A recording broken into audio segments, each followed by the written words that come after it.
ঝড় তুলেছে ফিফা বিশ্বকাপের অফিসিয়াল গান সিরসির।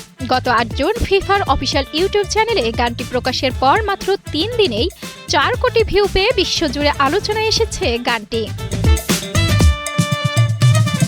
গানটি যৌথভাবে তৈরি করেছেন বাংলাদেশি বংশোদ্ভূত আমেরিকান ডিজে ও সঙ্গীত শিল্পী সঞ্জয় এবং ফরাসি গায়ক ভিজি ড্রিম। আর মিউজিক ভিডিওতে প্রাণবন্ত নাচ ও পরিবেশনায় বিশেষ নজর কেড়েছেন নোরা ফাতেহি। একমাত্র স্মার্ট সিটি বসুন্ধরা, আধুনিকতায় এক ধাপ এগিয়ে।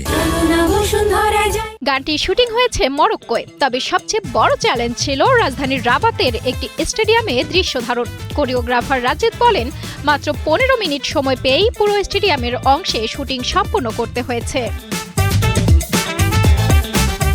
ফিফার তথ্য অনুযায়ী ১৮টি গান নিয়ে তৈরি হয়েছে এবারের অফিসিয়াল অ্যালবাম, যেখানে স্থান পেয়েছে বিশ্বখ্যাত বিভিন্ন শিল্পীর গান। সেই বৈশ্বিক সঙ্গীত আয়োজনেরই অংশ সিরসির।